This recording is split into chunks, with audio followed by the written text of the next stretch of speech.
Price Lord. 1 ராஜாக்களின் புஸ்தகம் 5ஆம் அதிகாரம். 1 ராஜாக்கள் 5. சாலமோனை அவனுக்கு பிதாவின் ஸ்தானத்தில் ராஜாவாக அபிஷேகம் பண்ணினார்கள் என்று தீருவின் ராஜாவாகிய ஈராம் கேள்விப்பட்டு தன் ஊழியக்காரரை அவனிடத்தில் அனுப்பினான். ஈராம் தாவீதுக்கு சகல நாளும் சிநேகிதனாய் இருந்தான். தீருவின் ராஜாவாகிய ஈராம். தீரு அப்படின்றதான பட்டணம் நீங்கள் கேள்விப்பட்டிருப்பீங்கள, வேதத்தில் நிறைய நீங்கள் கேள்விப்படுவீங்க. புதிய ஏற்பாட்டில் கூட சுவிசேஷ புஸ்தகத்தில் தீரு, சீதோன் பட்டணங்கள் இதை குறிச்செல்லாம் பார்த்திங்கன்னா ஆண்டவர் பேசியிருப்பாங்க. அவர்களுடைய அக்கிரமங்களை பார்க்கிலும் யூதா இஸ்ரவேலுடைய அக்கிரமங்கள் அதிகமாக இருக்குது. அதாவது வசனத்தை கேட்டோம் திருந்த மாட்டேன்றாங்க அப்படின்ட்டு நியாய தீர்ப்பின் நாளை சுட்டி காண்பித்து ஆண்டவர் பேசுகிறதான காரியங்கள் நீங்கள் வேதத்தில் வாசிக்க முடியும்.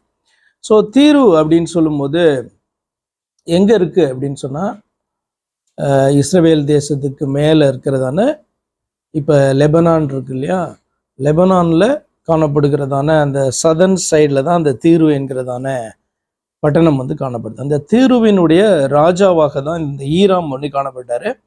ஈராம் தாவீதுக்கு ஒரு நல்ல ஃப்ரெண்டாக, எப்படி இந்த வசனம் சொல்லுதுன்னா, தாவீதுக்கு சகல நாளும் சிநேகிதனாய் இருந்தான் அப்படி சொல்லி நம்ம வாசிக்கிறோம். ஏன்னு சொன்னால் தாவீதனுடைய அந்த அரண்மனை இதெல்லாம் பார்த்திங்கன்னா இந்த ஈராம் கட்டுறதுக்கு ஹெல்ப் பண்ணார். என்ன ஸ்பெஷல், ஏன் இந்த ராஜா ஹெல்ப் பண்ணணும் அப்படின்னு பார்த்தீங்க அப்படின்னு சொன்னால், அந்த நாட்களில் அரண்மனைகளை இல்லை பெரிய வீடு இதெல்லாம் கட்டுறதுக்கு முக்கியமாக என்ன வேணும் அப்படின்னு சொன்னால், நல்ல வுட்டு வேணும். நம்ம ஊரில் கூட நீங்கள் பார்த்துருப்பீங்க, பழைய காலத்தில் பெரிய இந்த பீமு இதுக்கெல்லாம் யூஸ் பண்ணுறது பார்த்திங்கன்னா மரம் இல்லை, அது மஸ்ட்டு. அப்போ அந்த நாட்களில் அரண்மனை கட்டுறதுக்கு மரம் ரொம்ப அவசியமானது. அது பார்த்திங்கன்னா வேர்ல்டுலேயே பெஸ்ட்டானது எங்கே கிடைக்கும் அப்படின்னு சொன்னால் லெபனான் பகுதியில் தான் கிடைக்கும். நீங்கள் வேதத்தில் வாசிப்பீங்க, லீபனோனின் கேதுரு அப்படின்ற வார்த்தையை நீங்கள் வாசிப்பீங்க. அப்போ கேதுரு மரங்கள் இந்த இதுக்கு ரொம்ப ஃபேமஸ். அரண்மனைகளை, பெரிய வீடுகளை அல்லது ஆலயத்தை கட்டுகிறதற்கெல்லாம் ரொம்ப ரொம்ப முக்கியம். அப்போ அது ஈராம் இது ஹெல்ப் பண்ணல அப்படின்னு சொன்னால் சண்டை போட்டு தான் இதெல்லாம் வாங்க வேண்டியது. அப்போ தாவீதுக்கு பார்த்திங்கன்னா அப்படி தான் இந்த ஈராம் சிநேகிதராக இருப்பார் அப்படின்னு சொல்லி நான் நினைக்கிறேன். ஆனால் கடைசி வரைக்கும் ரொம்ப ஒரு நல்ல ஃப்ரெண்டாக பார்த்திங்கன்னா தாவீதுக்கு இந்த தீருவின் ராஜா காணப்பட்டார். அப்போ தாவீதினுடைய ஸ்தானத்தில் சாலமோன் வந்திருக்காரு அப்படின்னோடனே வாழ்த்துகிறதற்கும் விசாரிக்கிறதற்கும் அவர் ஆட்களை அனுப்புகிறார்.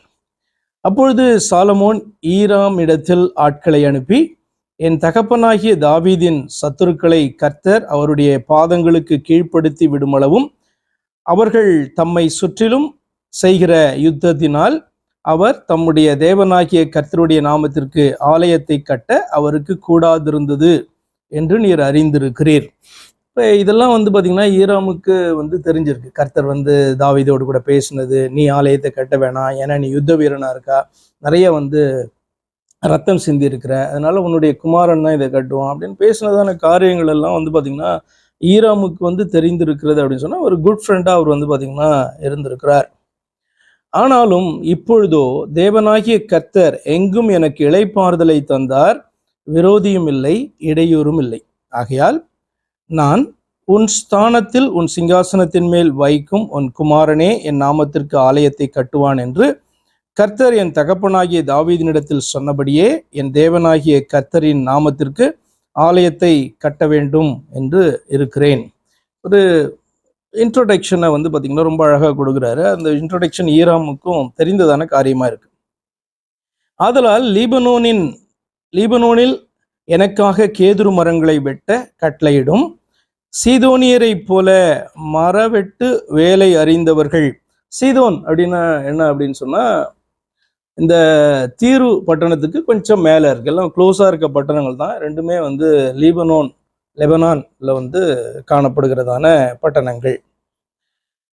அப்போ இவங்க பார்த்திங்கன்னா ஸ்பெஷலிஸ்ட் போல, அதனால தான் அப்படி சொல்கிறோம். சீதோனியரை போல மரவெட்டு வேலை அறிந்தவர்கள். மரம் வெட்டுறது அவ்வளோ கஷ்டமா?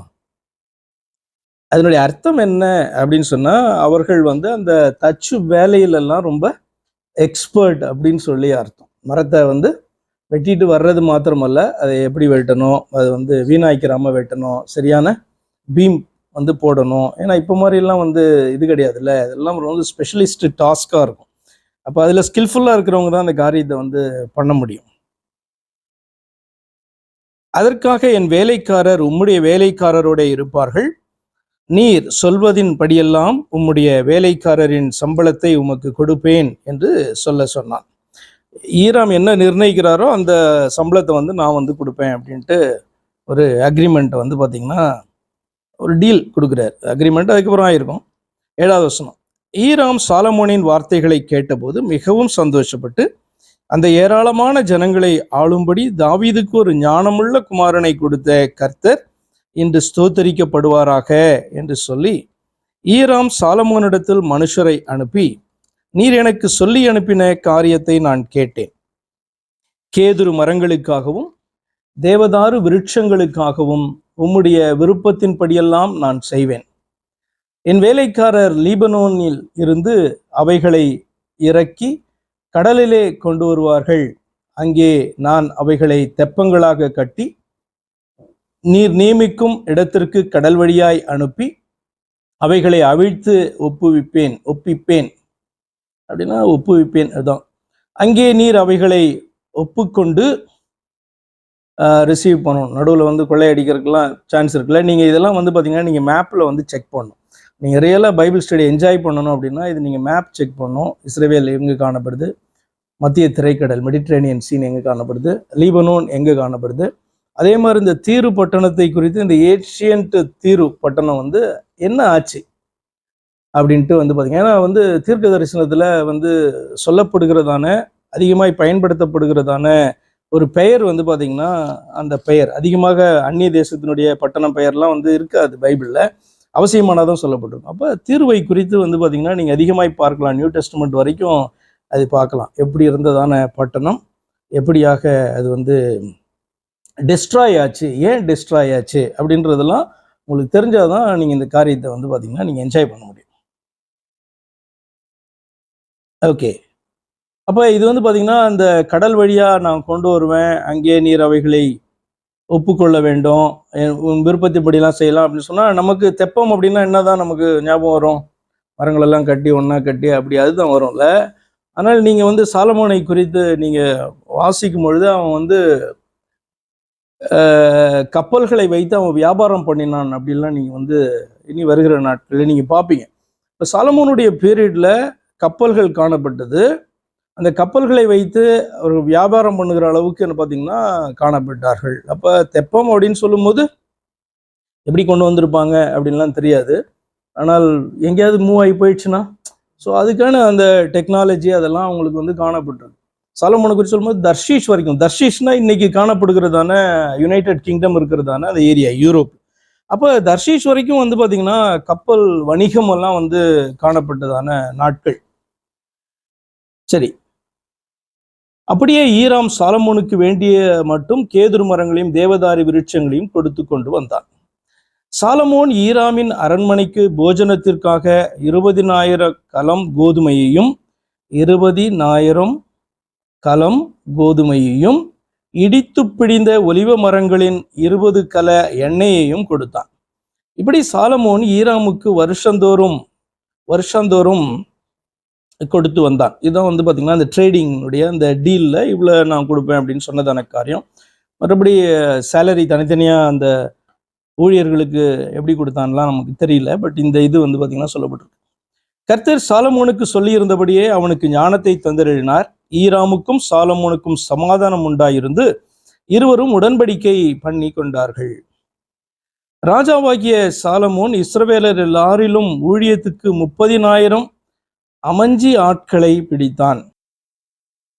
13 அமஞ்சி ஆட்களை பிடித்தான். எனிகவ் அவன் வந்து பார்த்தீங்கன்னா இஸ்ரவேலர் எல்லாரிலும் ஊழியத்திற்கு 30,000 அமஞ்சி ஆட்களை பிடித்தான். அது நம்ம நெக்ஸ்ட் வீக் பார்க்கலாம், அது என்ன எக்ஸாக்ட் மீனிங் அப்படி சொல்லிட்டு. அவர்களில் ஒவ்வொரு மாதத்திற்கு 10,000 பேரை மாற்றி மாற்றி லீபனோனுக்கு அனுப்பினான். அவர்கள் 1 மாதம் லீபனோனிலும் 2 மாதம் தங்கள் வீடுகளிலும் இருப்பார்கள். இப்போ இது நார்மலாக வந்து அடிமைகளாக வச்சுருந்தா அப்படி வந்து கொடுக்க மாட்டாங்கல்ல. இப்போ வந்து இது நிச்சயமாக அந்த மீனிங்கில் வந்து அந்த வார்த்தை காணப்படலை. 2 மாதம் வீட்டில் இருப்பாங்க, 1 மாதம் வந்து அங்கே தங்கியிருந்து வேலை பண்ணுவாங்க. தங்கள் வீடுகளிலும் இருப்பார்கள். அதோனிராம் அந்த அமைஞ்சி ஆட்களின் மேல் விசாரிப்புக்காரனாய் இருந்தான். சாலமோனிடத்தில் சுமை சுமக்கிறவர்கள் 70,000 பேரும், மலைகளில் மரம் வெட்டுகிறவர்கள் 80,000 பேரும், இவர்களை தவிர வேலையை விசாரித்து வேலையாட்களை கண்காணிக்கிறதற்கு தலைமையான விசாரிப்புக்காரர் 3,300 பேரும் இருந்தார்கள். இது வந்து எவ்வளவு பெரிய ஃபோர்ஸ், லேபர் ஃபோர்ஸ் இருந்திருக்கு அப்படின்றதுக்காக தான் இதெல்லாம் வந்து லிஸ்ட் பண்ணியிருக்காங்க. வெட்டின கல்லால் ஆலயத்திற்கு அஸ்திபாரம் போட பெரிதும் விலையேற பெற்றதுமான கற்களை கொண்டு வர ராஜா கட்டளையிட்டான். ஆலயத்தை கட்ட சாலமோனின் சிற்பாச்சாரிகளும் ஈராமின் சிற்பாச்சாரிகளும் கிபலி ஊரார் தெரியல, அந்த மரங்களையும் கற்களையும் வெட்டி ஆயத்தப்படுத்தினார்கள். இது வந்து இதுல என்ன பார்க்குறோம் அப்படின்னு சொன்னா, ஈராம் அப்படின்றதான தீரு ராஜாவை குறித்து பார்க்குறோம். அவன் வந்து பார்த்தீங்கன்னா தாவீதுக்கு சிநேகிதனாக இருந்தான். அடுத்து இஸ்ரவேலில் ஆலயம் கட்டுகிறதற்கு சாலமோனுக்கு ஒத்தாசையாக இருந்தான். இஸ்ரவேலருக்கு வந்து பார்த்திங்கன்னா உதவியாக இருந்தான். இந்த இன்னைக்கு முக்கியமாக வந்து பார்த்திங்கன்னா இந்த ஈராமை குறித்தும் தீருவை குறித்தும் நம்ம என்ன பண்ணலாம், பார்த்து முடிக்கலாம். அடுத்த சாப்டருக்கு நம்ம போக வேண்டிய அவசியம் கிடையாது. நீங்கள் இப்படி வந்து பைபிளில் ஆண்டவர் ஆபிரகாமுக்கு கொடுத்த ஒரு வாக்குத்தத்தத்தை நீங்கள் பார்ப்பீங்க. நிறைய வாக்குத்தத்தங்கள் ஆண்டவர் கொடுத்தார். அதில் ஒன்று வந்து பார்த்தீங்க அப்படின்னு சொன்னால், உன்னை ஆசீர்வதிக்கிறவர்களை ஆசீர்வதிப்பேன், உன்னை சபிக்கிறவனை நான் சபிப்பேன். இந்த வாக்குத்தத்தம் வந்து பார்த்தீங்க அப்படின்னு சொன்னால் எல்லாருக்கும்லாம் கிடையாது. ஆபிரகாமுக்கு அநேக பிள்ளைகள் இருந்தாலும் இந்த வாக்குத்தத்தம் ஈசாக்கு டிரான்ஸ்ஃபர் ஆச்சு. அந்த வாக்குத்தத்தம் வந்து இஸ்ரவேலர்களுக்கு, அதாவது யாக்கோபுக்கு வந்து பார்த்தீங்கன்னா அந்த வாக்குத்தத்தம் கொடுக்கப்பட்டுச்சு. நீங்கள் அதை எடுத்து நீங்கள் வந்து கண்டுபிடிக்க முடியும்னா எடுத்து வாசிங்க, ஸ்பெசிஃபிக்கான அந்த வாக்குத்தத்தம். அப்போ இந்த ஈராம் வந்து பார்த்தீங்கன்னா இஸ்ரவேலருக்கும் இவனுக்கும் சம்மந்தம் கிடையாது. ஆனால் அருகில் இருக்கிறதான ஒரு தேசத்தை அல்லது பட்டணத்தை ஆளுகை செய்கிறதான ஒருத்தன். அப்போ இவன் வந்து பார்த்தீங்கன்னா இவர்களுக்கு, இஸ்ரவேலர்களுக்கு உறுதுணையாக இந்த காரியத்தில் வந்து பார்த்தீங்கன்னா அவன் காணப்பட்டான். ஆனபடினாலே அந்த அவர்களுடைய அந்த ஆசீர்வாதத்தை நீங்கள் பார்த்தீங்க அப்படின்னு சொன்னால் ரொம்ப ஆச்சரியமாக இருக்கும். நிறைய அதில் காணப்படுது. ஆமோஸில் இருக்குது, சகரியாவில் இருக்குது, எரேமியாவில் இருக்குது, ஏசாயாவில் இருக்குது. விசேஷமாக எசேக்கியேல் தீர்க்க தரிசன புஸ்தகத்தில் தீரு பட்டணத்தை குறித்து, தீரு பட்டணத்துக்கு என்ன நடக்கும் அப்படின்ற காரியங்கள் வந்து பார்த்தீங்கன்னா சொல்லப்பட்டிருக்கு. சில வசனங்களை மாத்திரம் வாசித்தா உங்களுக்கு ஒரு ஐடியா கிடைக்கும். எப்படி தேவ பிள்ளைகள் அந்த வாக்குத்தத்தத்தை பெறும்பொழுது, ஏன்னா இது ஆவிக்குரியதான ஸ்பிரிச்சுவல் வாக்குத்தத்தம். அது இப்போ மிடில் ஈஸ்ட்ல இருக்கிற ஜனங்கள்ல நிறைய பேர் வந்து ஆபிரகாமுடைய அந்த பிசிக்கல் வாக்குத்தத்தத்தை பெற்றவர்கள். அந்த ஆசீர்வாதம் வந்து அவர்களுக்கு வந்து காணப்படுகிறது.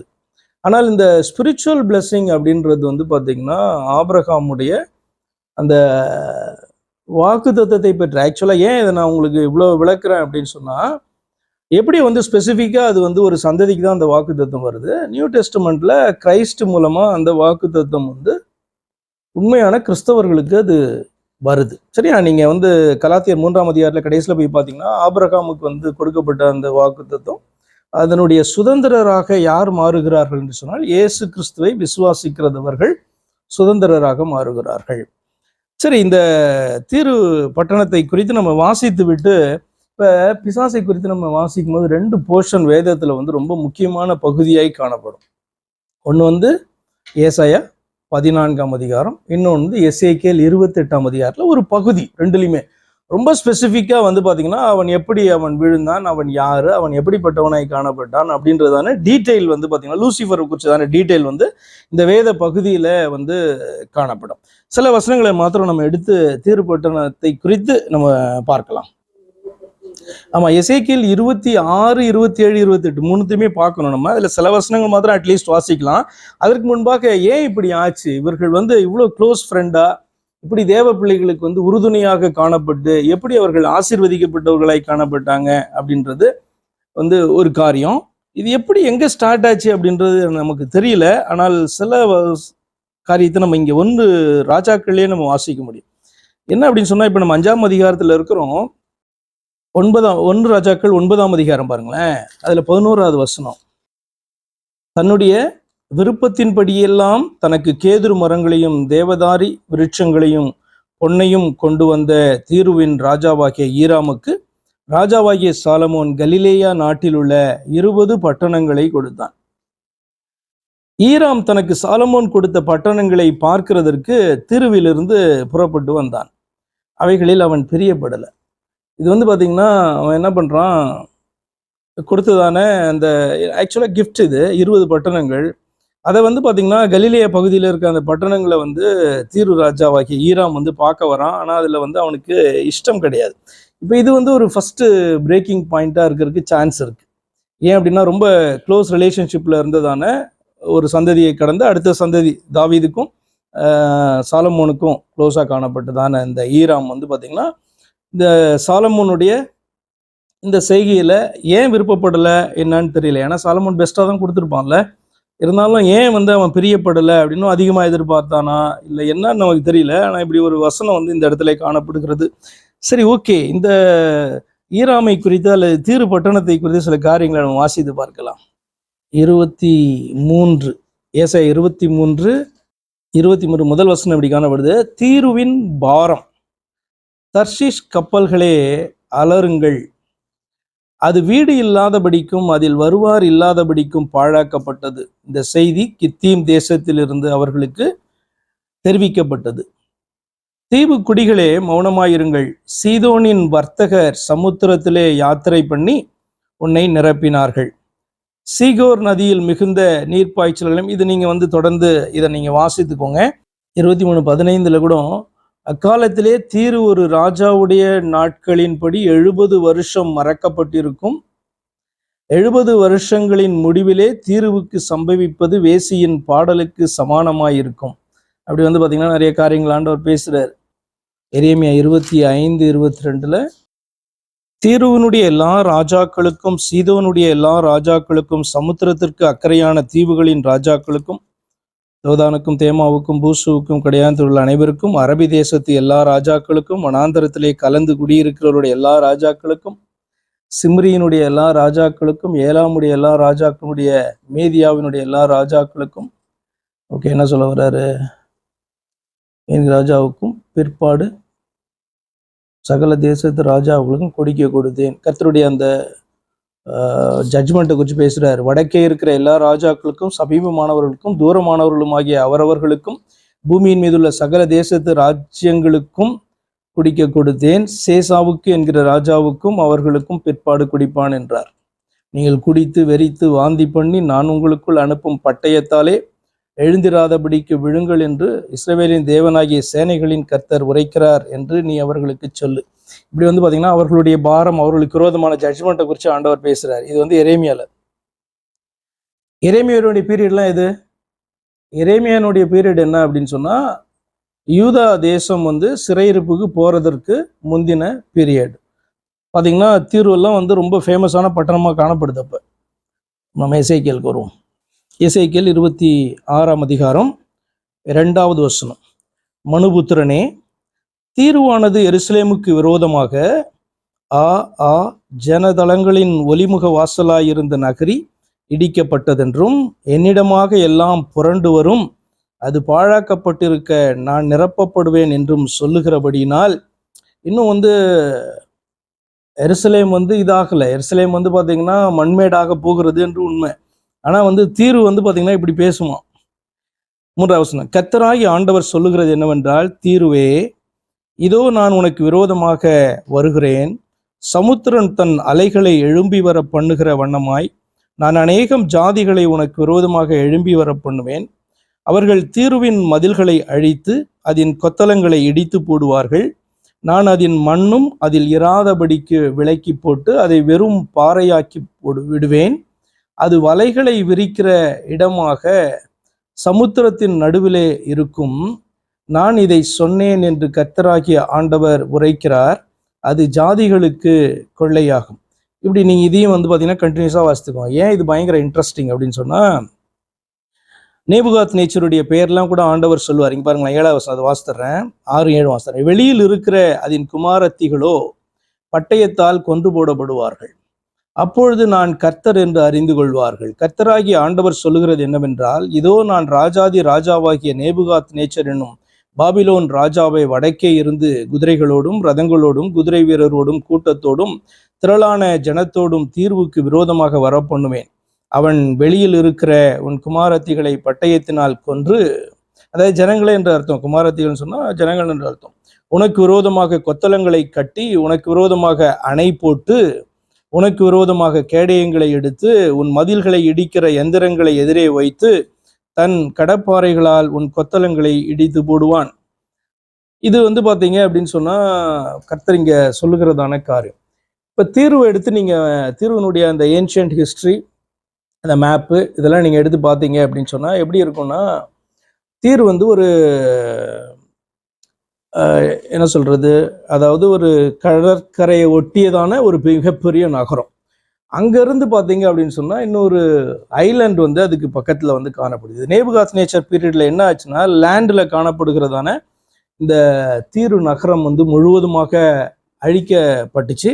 ஆனா அந்த ஐலாண்டில் இருக்கிறதான இது சர்வைவ் ஆச்சு, அந்த ஏரியா சர்வைவ் ஆச்சு. அதற்கு அப்புறமா கிரீக் பீரியட்ல அது என்ன நடந்தது அப்படின்னு சொன்னா, அலெக்சாண்டர் காஸ்வேயை கட்டி, எப்படி காஸ்வேயை கட்டினா, இது பாத்தீங்கன்னா சும்மா சாதாரண ஈஸியா கிடைக்கிறதான ஹிஸ்டரி. இந்த மண்மேடானதான தீரு பட்டணத்தினுடைய அந்த கற்களை எல்லாம் வச்சு காஸ்வேயை கட்டி அங்க உள்ள போய் என்ன பண்ணா, அந்த ஐலண்டு காணப்படுது பார்த்தீங்களா, இதை சார்ந்ததான அந்த நகரத்தையும் என்ன பண்ணான், கம்ப்ளீட்டா அவன் அழித்தான்.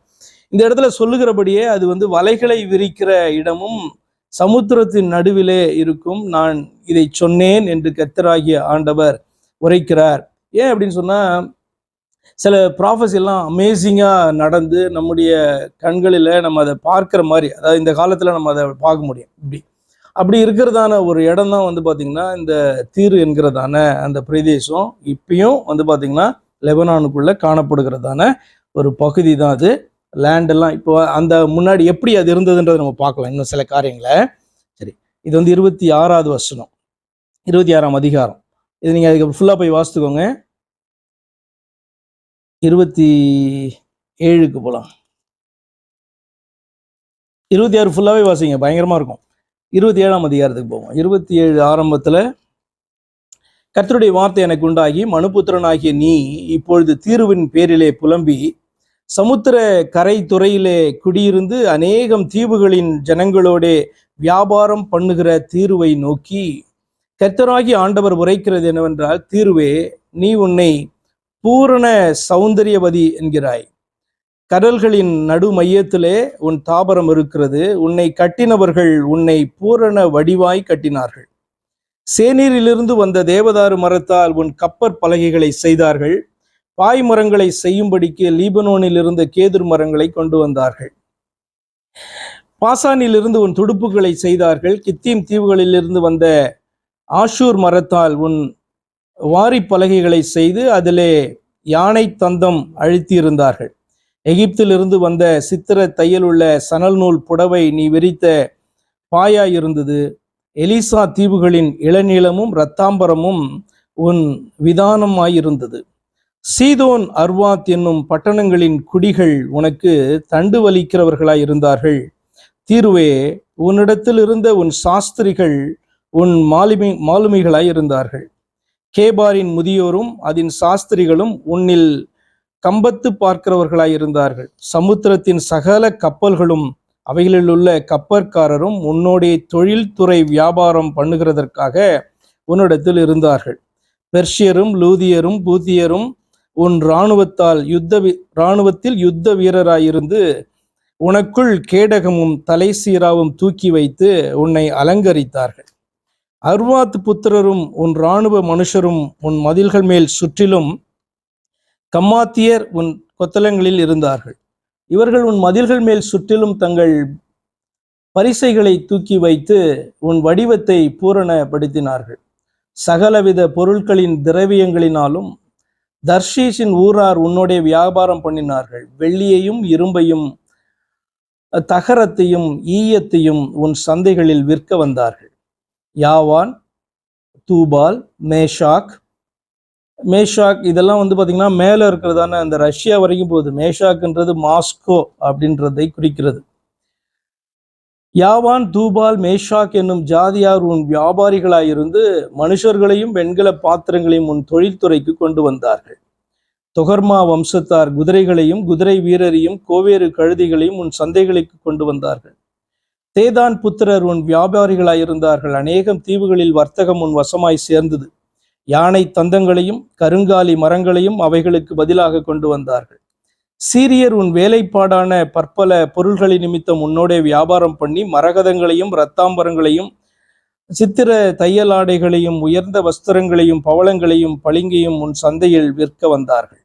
யூதரும் இஸ்ரவேல் தேசத்தாரும் உன்னோட வியாபாரம் பண்ணி மின்னீத், பன்னாக் என்கிற ஊர்களின் கோதுமையையும் தேனையும் எண்ணெயையும் பிசின் தைலத்தையும் உன் தொழில்துறைக்கு கொண்டு வந்தார்கள். தமஸ்கு உன் வேலைப்பாடான பற்பல பொருள்களின் நிமித்தம் சகலவித பொருள்களிலும் திரட்சி நிமித்தமும் உன்னோட வர்த்தகம் பண்ணி எல்போனின் திராட்சரசத்தையும் வெண்மையான ஆட்டுமயிரையும் உனக்கு விற்றார்கள். தான் நாட்டாரும் ஓகே படிச்சுக்கிட்டே வந்தீங்க அப்படின்னா சுத்தி இருந்த எல்லா நாடுகளுமே 21 பாருங்க. அரபியரும் கேதாரின் சகல பிரபுக்களும் உனக்கு வாடிக்கையான வர்த்தகராகி ஆட்டுக்குட்டிகளையும் ஆட்டுக்கடாக்களையும் வெள்ளாட்டுக்கடாக்களையும் கொண்டு வந்து உன்னோடைய வியாபாரம் பண்ணினார்கள். ஷேபா, ராமா பட்டணங்களின் வியாபாரிகள் உன்னோடைய வர்த்தகம் பண்ணி மேல்தரமான சகலவித சம்பாரங்களையும் சகலவித ரத்தின கற்களையும் பொன்னையும் உன் சந்தையில் கொண்டு வந்தார்கள். இவர்கள் சகலவித உயர்ந்த குதிரைகளையும் ஓகே, இது எதுக்கு நான் வாசிச்சுட்டே வரேன் அப்படின்னு சொன்னா, இது நீங்க ஃபுல்லா வாசிக்கணும், அப்பதான் தெரியும். இப்ப சாதாரணமா பயங்கரமான வெல்த்தி கண்ட்ரி அப்படின்னு சொன்னா, இப்ப இந்த கண்ட்ரியினுடைய வெல்த்தே நமக்கு வந்து ஆச்சரியமா இருக்கும்ல. எவ்வளவு பெரிய ஆயில் ரிஃபைனரி, வேர்ல்டுலேயே பெருசு, வேர்ல்டுலேயே பெரிய கம்பெனி இல்லையா? இதனுடைய வெல்த்தே இப்படி இருக்கு அப்படின்னு சொல்லும்போது, இந்த பட்டணத்தை குறித்தான அந்த எக்ஸ்பிளனேஷன் நீங்க கேட்டீங்க அப்படின்னு சொன்னா, இவர்கள் கூட வந்து பாத்தீங்கன்னா நீங்க எதையுமே கம்பேரே பண்ண முடியாது. இது கடைசியில் ஆண்டவர் எதற்கு கம்பேர் பண்ணி 28ஆம் அதிகாரத்திலாம் இதை பேசுறாருன்னா உங்களுக்கு ரொம்ப ஆச்சரியமா இருக்கும். அந்த தீர்வின் ராஜா வந்து பிசாசுக்கு கம்பேர் பண்ணி என்ன பண்ணுவாங்க, ஆண்டவர் பேசுவாங்க. அதையும் நம்ம வாசித்துலாம் 28ஆம் அதிகாரத்தில் பாருங்க. மனுபுத்திரனே, 28ஆம் அதிகாரம் 2வது வசனம். மனுபுத்திரனே, நீ தீர்வின் அதிபதியை நோக்கி, இது வந்து பாத்தீங்க அப்படின்னு சொன்னா அந்த ராஜாவை நேரா குறிக்கிறதான வார்த்தை. ஆவிக்குரியபடி வந்து பாத்தீங்க அப்படின்னு சொன்னா இது வந்து பிசாசை குறிக்கிறதான வார்த்தை. உங்களுக்கு தெரியும், அந்த அதிபதி அப்படின்றதான வார்த்தை இந்த இடத்துல பிசாசை குறிக்கிறதான வார்த்தை. அதிபதியை நோக்கி கர்த்தராகிய ஆண்டவர் உரைக்கிறது என்றால், உன் இருதயம் மேட்டிமை கொண்டு நான் தேவன், நான் சமுத்திரத்தின் நடுவே தேவாசனத்தில் வீற்றிருக்கிறேன் என்று நீ சொல்லி உன் இருதயத்தை தேவனின் இருதயத்தை போல ஆக்கினாலும் நீ மனுஷனே அல்லாமல் வேறு தேவன் அல்ல. இதோ தானியேலை பார்க்கிலும் நீ ஞானவான், ரகசியமானதொன்றும் உனக்கு மறைபொருள் அல்ல.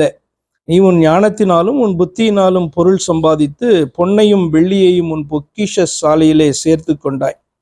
உன் வியாபாரத்தினாலும் உன் மகா ஞானத்தினாலும் உன் பொருளை பெருக பண்ணினாய். உன் இருதயம் உன் செல்வத்தினால் மேட்டுமையாயிற்று. ஆகையால் கர்த்தராகிய ஆண்டவர் சொல்லுகிறது என்றால், நீ உன் இருதயத்தை தேவனின் இருதயத்தை போல ஆக்குகிறபடினால் இதோ ஜாதிகளின் மகா பலவான்களாகிய மறுதேசத்தாரை உனக்கு விரோதமாய் வரப்பண்ணுவேன். அவர்கள் உன் ஞானத்தின் அழகுக்கு விரோதமாய் தங்கள் பட்டயங்களை உருவி உன் மெனுக்கை குலைத்து போடுவார்கள். உன்னை குழியிலே விழத் தள்ளுவார்கள். நீ சமுத்திரங்களின் நடுவே கொலையுண்டு சாகிறவர்களைப் போல, அந்த தேசத்தை அந்த பட்டணத்தை குறித்து பேசுகிறார் ஆண்டவர், நடுவே கொலையுண்டு சாகிறவர்களைப் போல சாவாய். ஒரு பக்கம் நேரான தீர்க்க தரிசனம், இன்னொரு பக்கம் அது பிசாசை குறித்து பேசுகிறதான காரியம். அப்படி தொடர்ந்து நீங்க வாசிட்டே வரும்போது ரொம்ப ஸ்பெசிஃபிக்கா 12ஆம் வசனத்துல, மனுபுத்திரனே, நீ தீரு ராஜாவை குறித்து புலம்பி அவனை நோக்கி கர்த்தராகிய ஆண்டவர் உரைக்கிறார் என்றால், நீ விசித்திரமாய் செய்யப்பட்ட முத்திரை மோதிரம், நீ ஞானத்தால் நிறைந்தவன், பூரண அழகுள்ளவன், நீ தேவனுடைய தோட்டமாகிய ஏதேனில் இருந்தவன். இப்படி வந்து பார்த்தீங்கன்னா அதுக்கப்புறம் பார்த்தீங்கன்னா உங்களுக்கு ரொம்ப ஸ்பெசிஃபிக்காக பிசாசை குறித்து டைரெக்டாக பேசுறதான வார்த்தைகளாக அதற்கு பின்பு வந்து காணப்படும். அவசியமாக எடுத்து நீங்கள் வாசிங்க. நான் எதற்கு இதை சொல்லுகிறேன் என்று சொன்னால், எப்படிப்பட்டதான பட்டணம் இஸ்ரவேல் தேசம் வந்து பார்த்தீங்கன்னா இவர்களுக்கு முன்பாக பார்க்கும்போது ஒன்றுமே கிடையாது. அப்படி வந்து பார்த்தீங்கன்னா தீரு பட்டணமும் சரி, சீதோன் பட்டணமும் சரி அப்படியாக காணப்பட்டது. எங்கே அப்படின்னு சொன்னால், உலகத்தில் ரொம்ப வெல்த்தியாய் காணப்பட்டதான ஏரியாவில் ஃபுல்லாக வந்து வியாபாரம் பண்ணி ஃபுல் கண்ட்ரோலில் காணப்பட்டது. இப்போ ஏன் வந்து இந்த 20 பட்டணங்கள் அவனுக்கு ரொம்ப அற்பமாக ஈராமுக்கு காணப்பட்டதுன்னு இப்போ உங்களுக்கு தெரியும். அவன் வந்து நல்லதாக தான் கொடுத்துருப்பான் சாலமோனில். ஏன்னா வந்து கர்த்தருடைய காரியத்துக்காக தான் இதெல்லாம் வந்து பார்த்தீங்கன்னா வாங்குறான். அவங்களுக்குள்ள ஒரு கான்ட்ராக்ட் உடன்படிக்கை காணப்பட்டது. அப்போ அவனுக்கு ஒரு gift கொடுக்கும்போது பெஸ்ட்டாக தான் கொடுத்துருப்பான். ஆனாலும் அவனுடைய பார்வைக்கு வந்து ரொம்ப அற்பமாக அந்த 20 பட்டணங்கள் கலிலேயில காணப்பட்ட பட்டணங்கள் காணப்பட்டது அப்படின்னு சொன்னா அவன் அவ்வளோ பெரிய மனிதனாக அவன் வந்து காணப்பட்டான். நேபுகாத் நேச்சருடைய நாட்களில் அந்த பட்டணம் அழிக்கப்பட்டது. அலெக்சாண்டருடைய நாட்களில் அவன் காஸ்வே போட்டு என்ன பண்ணான், அந்த இதையும் வந்து அழிச்சான் அப்படின்ட்டு வரலாறு சொல்லுது. அப்போ கர்த்தர் வந்து பார்த்தீங்க அப்படின்னு சொன்னால் இந்த காரியத்தை தீர்க்கதரிசனமாக பேசியிருந்தாங்க. அந்த காரியம் நடந்தது. நமக்கு என்ன இதில் நம்ம அறிந்து கொள்ளுகிறோம் என்று சொன்னால், ஒரு சாதாரண தேசம் ஒன்றுமே இல்லை. இஸ்ரேல் தேசம் ஒரு பாலைவனமான ஒரு தேசம். இன்றைக்கும் வந்து பார்த்திங்கன்னா அவர்கள் விவசாயம் பண்ணுறதுக்கு கொஞ்சம் தண்ணி கிடைச்சாலும் அதை வந்து பார்த்திங்கன்னா என்ன டெக்னிக்கை யூஸ் பண்ணி விவசாயம் பண்ணலாம் அப்படின்னு பண்ணி கொண்டு இருக்கிறாங்க. இந்த தேசமும் பல விதத்தில் வந்து சிறந்ததான ஒரு தேசமாக பட்டணமாக இந்த தீரு பட்டணம் வந்து காணப்பட்டது. அவ்வளோ இன்ஃப்ளூயன்ஷியல் பட்டணமாக காணப்பட்டது. உங்களுக்கு வந்து அது புரியணும் அப்படின்னு சொன்னால் நீங்கள் இருக்கிறதா இந்த தேசத்தை எடுத்துக்கோங்க. இந்த தேசம் எவ்வளோ பவர்ஃபுல்லாக வந்து பார்த்திங்கன்னா பணத்தினால காணப்படுது. பணத்தினால என்னென்ன காரியங்களை வந்து இவர்கள் வந்து உலகத்தில் செய்கிறாங்க அப்படின்னு பார்த்தீங்கன்னா உங்களுக்கு ஆச்சரியமாக இருக்கும். ஆனால் இவர்களுடைய கால் தூசி கூட கிடையாது இப்போ இருக்கிறதான இந்த வெல்த் அப்படின்றதெல்லாம் உங்களுக்கு புரிய வேண்டும். அப்போ தேவனுடைய பிள்ளைகளை வந்து ஆசீர்வதிக்கும் பொழுது அவ்வளவு ஆசீர்வாதத்தை வந்து பார்த்திங்கன்னா பெற்றிருக்கிறதான ஒரு ஜனம், ஒரு கூட்டம். ஆனால் தேவனுடைய பிள்ளைகளுக்கு விரோதமாக எழுமின போது என்ன ஸ்டேஜில் எழுமினாங்க அப்படின்னா நமக்கு தெரியாது. ஆனால் கர்த்தர் வந்து பார்த்தீங்க அப்படின்னு சொன்னால் இப்போ சாலமோனுடைய நாட்களுக்கு அப்புறம் மேபி ஒரு 300-400 வருஷங்களுக்கு அப்புறம் வந்து பார்த்தீங்கன்னா அந்த தீருவினுடைய பாரத்தை குறித்து என்ன பண்ணுறாங்க, ஆண்டவர் ஏசாயா மூலமாக, இந்த எரேமியா மூலமாக, எசேக்கியேல் மூலமாக, ஆமோஸ் மூலமாக, சகரியா மூலமாக கர்த்தர் வந்து பேசினாங்க.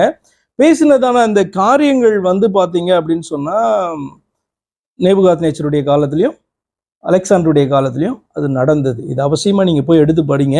ரொம்ப ஸ்பெசிஃபிக்காக அந்த தீர்க்கதரிசனம் நடந்தது. எப்படி வந்து அதனால தான் வந்து பார்த்தீங்கன்னா கர்த்தர் வந்து லூக்கால சொல்லுவாங்க நினைக்கிறேன், வானபந்தம் உயர்த்தப்பட்டதானே கப்பர்நகுமே அப்படின்ற கப்பர்நகும் நகரத்தை குறித்து பேசுவாங்க.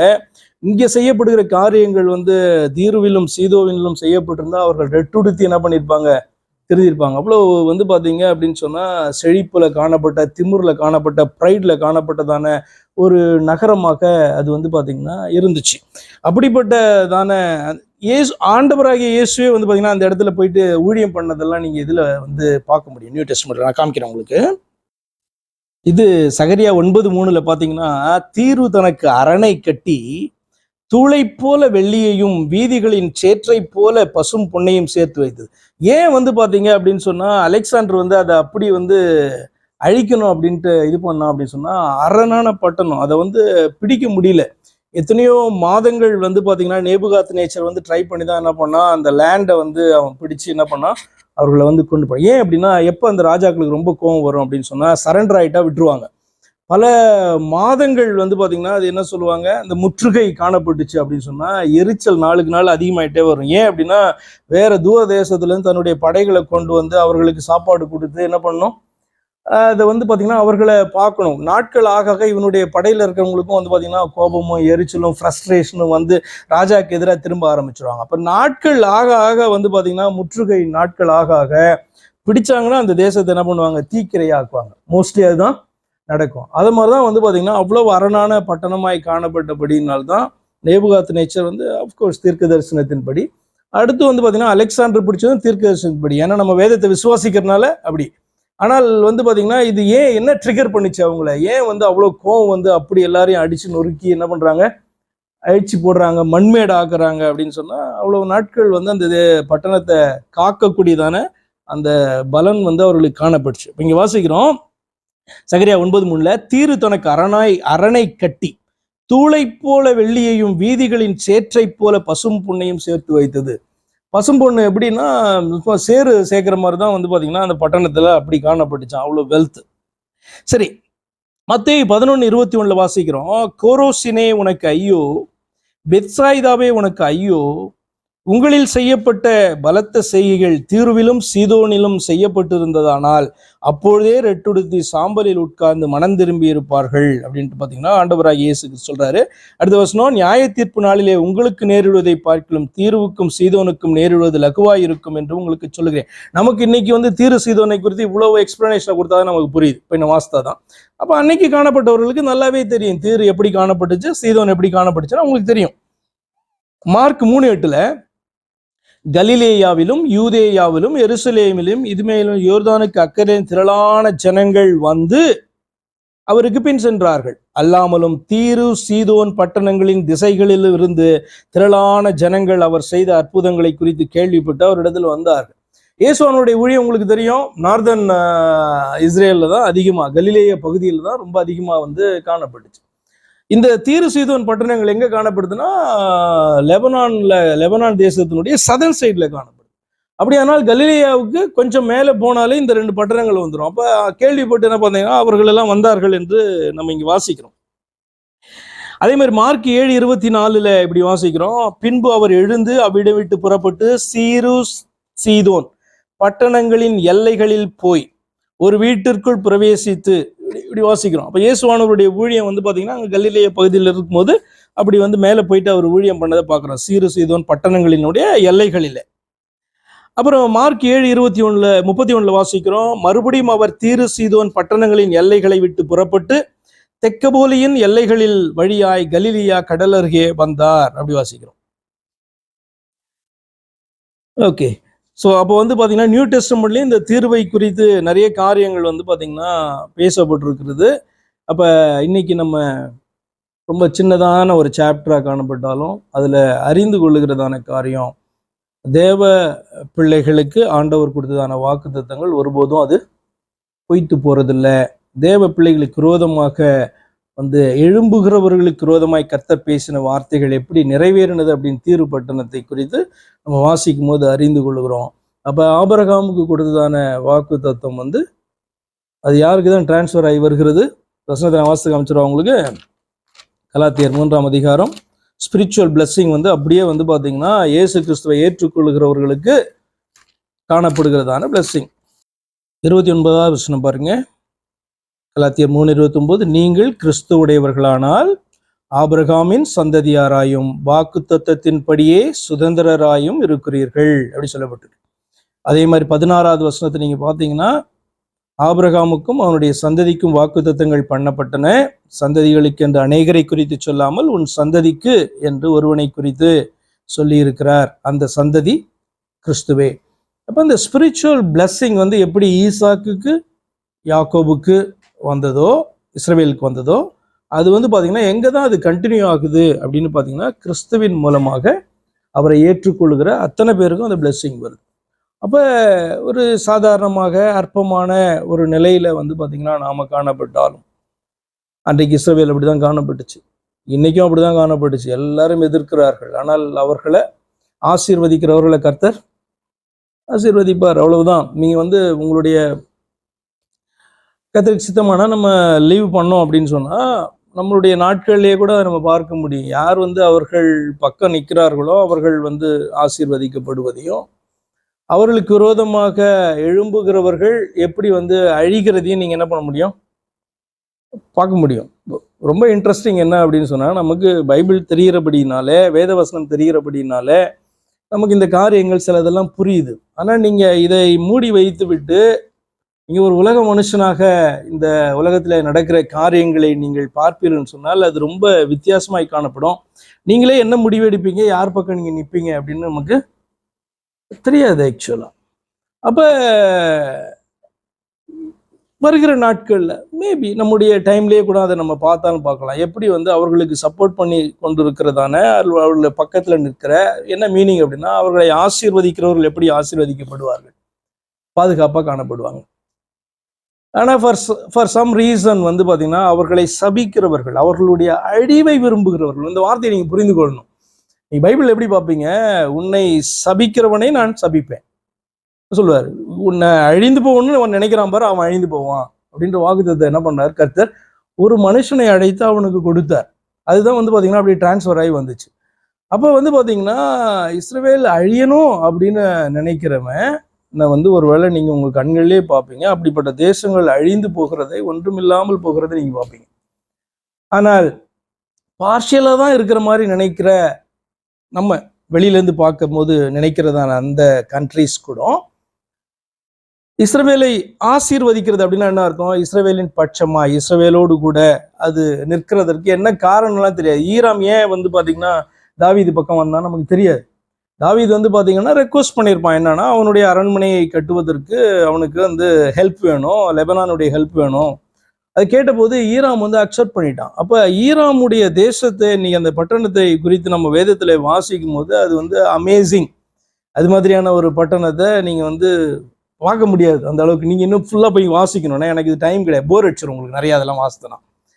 அப்போ நீங்கள் அது அப்படிப்பட்டதான ஒரு பட்டணம் ஒன்றும் இல்லாமல், ஆண்டவர் சொன்னதை போல ஒன்றும் இல்லாமல், அங்கே இருக்கிற பாறைகளில் மீன் பிடிக்கிறவங்க வலைகளை விரிப்பாங்க, இதை வந்து பார்த்தீங்கன்னா விட்னஸ் பண்ணுவாங்க, உலகம் வந்து இதை விட்னஸ் பண்ணும் அப்படின்னு ஆண்டவர் சொன்னார். அந்த காரியம் தான் நடந்தது. அவன் வந்து பார்த்தீங்க அப்படின்னு சொன்னால் இந்த லேண்டை தான் பிடிக்க முடியும், உள்ளுக்குள்ளார இருக்கிறதான அந்த போர்ஷனை பிடிக்க முடியாது. கடலை தாண்டி வந்து பிடிக்கிறதுலாம் அவ்வளோலாம் ஈஸியெல்லாம் கிடையாது இல்லையா?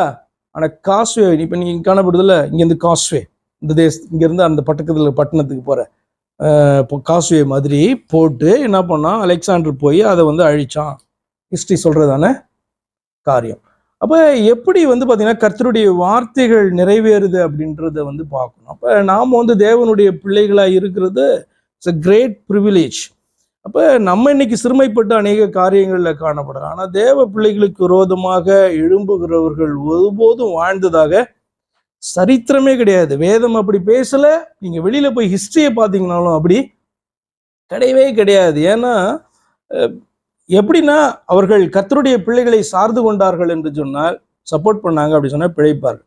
என்னைக்கு வந்து பார்த்தீங்கன்னா பாபிலோன் வந்து தேவனுடைய பிள்ளைகளை சார்ந்து கொண்டதோ அப்போ வந்து பார்த்தீங்கன்னா நேபுகாத்நேச்சர் கனம் பெற்றவனாக காணப்பட்டான், இல்லைன்னா ஒன்றும் இல்லாமல் போயிருப்பான். ஆனால் நேபுகாத்நேச்சருடைய அந்த சந்ததி வரும்போது நீங்கள் பார்க்கும்பொழுது அவர்கள் வந்து இஸ்ரவேலரை எதிர்க்கிறார்கள், வீணா போயிடுறாங்க. அடுத்தது பெர்ஷிய ராஜ்யம், மேதிய ராஜ்யம் வருகிறது. அதில் தரியும் சரி, மற்ற அகாசுவேரஸ் இப்படிப்பட்டதான ராஜாக்கள் எப்போ இவர்களை சார்ந்து அல்ல இவர்களை ஆசீர்வதிக்கிறார்கள், எப்படி எடுத்துக்கணும் அந்த வார்த்தை அப்படிதான் சொல்லுது, இவர்களை ஆசீர்வதிக்கிறார்கள். அப்போ என்ன பண்ணாங்க, அவர்கள் பிழைத்தார்கள். அவர்கள் வந்து உலக ஃபேமஸாக என்ன பண்ணாங்க, வேர்ல்டு ஃபேமஸ் கிங்டமாக வந்து மாறினது. அப்படிதான் தொடர்ந்து எப்பொழுதெல்லாம் வந்து பார்த்தீங்க அப்படின்னு சொன்னால் அவர்களை சப்போர்ட் பண்ணிட்டு நிற்கிறவர்கள் அவர்களை ஆசீர்வதிக்க. இன்னைக்கு வந்து பார்த்தீங்கன்னா இன்ட்ரெஸ்டிங்காக உங்களுக்கு சந்தோஷமான செய்தி என்ன அப்படின்னு சொன்னால், கிறிஸ்தவர்களாக இயேசு கிறிஸ்துவை உண்மையாக ஏற்றுக்கொண்டு அவர்களை பிள்ளைகளாய் காணப்படுகிற உங்களை எவர்கள் ஆசீர்வதிக்கிறார்களோ அவர்கள் ஆசீர்வதிக்கப்பட்டிருப்பார்கள். எவர்கள் வந்து பார்த்தீங்கன்னா உங்களுடைய அழிவை விரும்புகிறார்களோ அவர்கள் அழிந்து போவார்கள் என்பதுதான் வந்து பார்த்தீங்கன்னா வேதம் வந்து இந்த தீரு பட்டணத்திலிருந்து நமக்கு கற்றுக் கொடுக்கிறதான ஒரு காரியம். சரி, நம்ம ஜெபம் பண்ணுவோமா?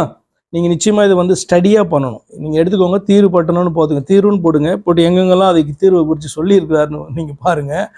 எருசலேமை குறித்து எக்ஸ்பிளைன் பண்ணதை பார்க்கலாம் பயங்கரமாக வந்து பார்த்தீங்கன்னா தீரு பட்டணத்தை குறித்து எக்ஸ்பிளைன் பண்ணப்பட்டிருக்கோம். இதெல்லாம் வந்து பைபிளை கடந்து நீங்கள் சாதாரணமாக வெளியிலேயே பார்க்கக்கூடியதான வரலாறு ஈஸியாக கிடைக்கும் உங்களுக்கு. இந்த டீட்டெயில்ஸ் எல்லாம் எப்படியெல்லாம் இருந்ததான ஒரு பட்டணம் ஒன்றும் இல்லாமல் போய் சிறுமைப்பட்டு இருக்கிற இடமே தெரியாமல் அப்படி வந்து மாறி இருக்கிறது அப்படின்றது வந்து பார்த்தீங்கன்னா ஆச்சரியம். அப்போ தேவன் தம்முடைய பிள்ளைகளை அவர் ஒருபொழுதும் கைவிடுவதும் இல்லை. அவர் சொன்னதான வார்த்தைகள் ஒன்றும் கீழே விழுவதும் இல்லை. நம்முடைய கண்கள் பார்க்க முடியுதுன்னா சந்தோஷம், இல்லைன்னா வருகிற நாட்களில் சந்ததிகள் பார்க்கும். அவ்வளவுதானே ஒழிய கர்த்தருடைய வார்த்தை ஒருபோதும் விழுவது கிடையாது. ஜெபம் பண்ணுவோமா?